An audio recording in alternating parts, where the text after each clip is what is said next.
c'est une nouvelle porte qui se ferme dans cette enquête ouverte depuis près de 8 ans. Et je parlais à l'instant avec un enquêteur qui me faisait part d'une énorme déception, même s'il fallait absolument faire les vérifications qui ont été faites hier soir. Alors on a plus d'éléments sur ce qui s'est joué ces dernières heures. En fait, l'info, le tuyau venait de la police écossaise qui a prévenu ses homologues français en leur disant que l'homme pouvait se trouver à bord d'un vol Roissy-Glasgow, mais sans donner plus de précision sur la nature de ce renseignement. Les policiers sont arrivés à Roissy, mais le vol était déjà parti. C'est donc leurs homologues écossais qui ont procédé à l'interpellation de cet homme, qu'ils ont conduit au commissariat. Ils ont fait un premier relevé d'empreintes digitales et ils ont été clairs, ils étaient affirmatifs. Hier, il s'agit bien de cet homme. Ils ont prévenu leurs homologues français en donnant le nom sur le passeport.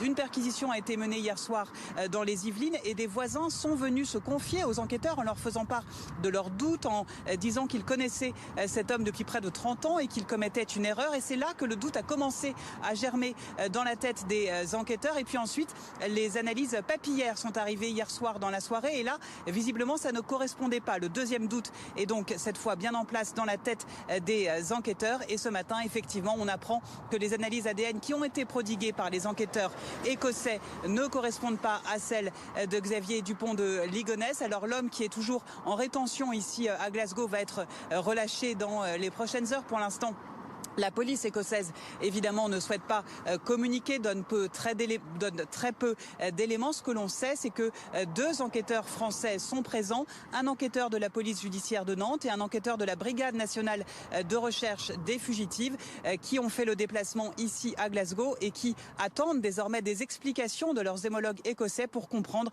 comment tout ce scénario a pu se jouer. Un scénario, on le disait donc, qui conduit ce matin à écarter cet homme. Ce n'est pas l'ADN de Xavier Dupont de Ligonnès. Ce n'est donc pas lui.